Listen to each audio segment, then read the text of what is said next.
Welcome back to Live Action Newsletter. I skipped Monday and Tuesday because I have a really bad infection, and today, Wednesday, I still have it. In fact, I stopped volunteering to babysit the grandkids this week because of it. So enjoy today, because I don't think Thursday and Friday is going to happen. And hopefully by next week, if the antibiotics don't kick in, you won't be hearing me on Monday either. However, I thought before we start the action, this is episode 11 on Live Action Newsletter, right outside of Honeybrook, Pennsylvania, which is 45 miles southeast of Philadelphia. Just come on out, just hop on the train, let me know you're in Coatesville, and I'll come and pick you up. And we'll have a gay old time. In fact, you'll see how far I've come along in putting the studio together. The carpet is now officially down. Now we just have to figure out where to put everything. All right, enough nonsense.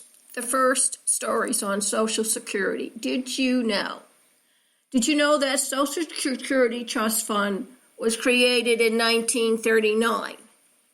And starting in 1969, due to an action started by the Johnson administration in 1968, transactions in the trust fund were included in what's known as unified budget. This budget treatment continued until 1990 and then was returned to taken off budget. It is shown as being a separate account in the federal's toolkit, and neither one, on budget or off budget, affects the operation of the trust fund itself. So you should be happy about that. Taxation of Social Security began in 1984. 50% of the Social Security benefits could be added to taxable income, and taxpayers' total income exceeded certain thresholds. So that's why you see all those old people in their 80s and 90s standing at the doors welcoming you, because they're trying to get some additional income in without going over what their designated Social Security income is. In 1993, legislation was enacted of using the tax prepared in 1983 law, saying that if you were wealthy, you could get taxed from 50% to 85%.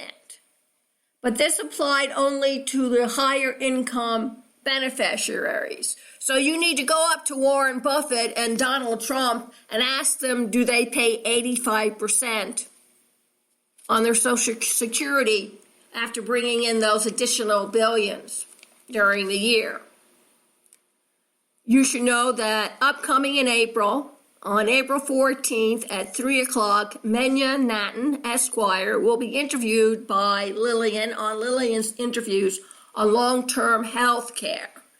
If you need the live link to participate in the conversation, let me know, and I will send you the video of how to join in on a live action program on Spreaker so that you can ask her questions. This will be a great time if you're taking care of somebody who has Alzheimer's, a mental health issue, or some of the other long-term illnesses that can afflict people, Parkinson's, cancer, diabetes, and if you're a smoker, well, the possibilities are endless for what they need.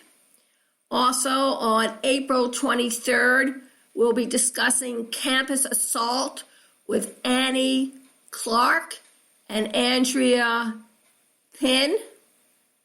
So please join us. If you're interested in getting your message out to the world, your product, your service, then you need to invest in a PWR network 30-second, 45-second, and 60-second commercial the whole month of March and the first week of April. We have introductory low prices. Please drop me an email at lscaldwell, CAULDWELL, at passionateworldradionetwork.com, or call me 610-273-3083 and let me know, and we can take it from there. Or if you would like a banner on the website, we get 3.5 million new listeners already added to our 3.5 million listeners who over the past several years have come in and listened to all our programs.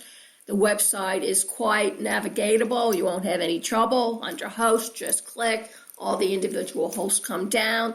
Blogs, first page, you won't have any problem. So please let me know, 610-273-3083. And I'm going to share with you a blog that I wrote back in August. And it was so popular, I thought I'd share it again. It's called What to Do When Someone Proclaims Love to You and It's Not Appreciated. I'm sure everybody's had people say, I love you. And you kind of look at them, well, that's nice. Or, seriously? And this is what I have to advise for you to what to do.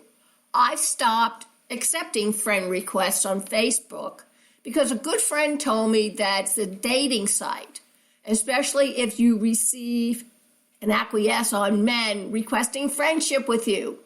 I don't know about you, but that never occurred to me that Facebook has become the new dating site.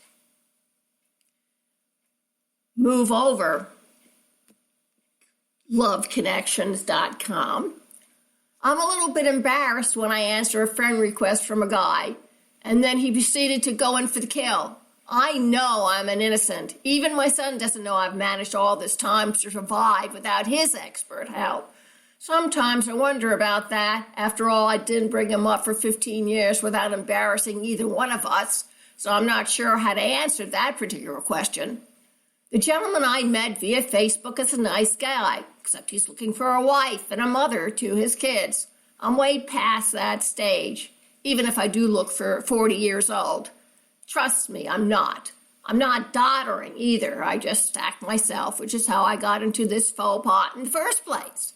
When something like this happens to you, just remember this. It's a compliment, but it's also a problem that you must handle immediately. If you can't handle it, then ask help from a best friend, your husband or wife, for example, and see if you quench that person's enthusiasm about you. I've been married happily, even in the worst of times, to one man now for over 27 years. And I have no intention of starting over from scratch. It's just not going to happen. Sometimes in life we are forced to make decisions that might hurt other people, but in the long run it works out for everyone concerned. I'm facing that particular problem now, and yes, I told my husband. I even asked him for help. He's the cavalry. I know he'll let the guy down gently, but with strength, dignity, and compassion. After all, everybody knows it's hard to find a good woman or a good husband. Well, thank you all very much for listening. I doubt if my voice can last too much longer. But before we go away and stray, Elizabeth Ashley had this to say in 1939, absence does not make the heart grow fonder, but it sure heats up the blood.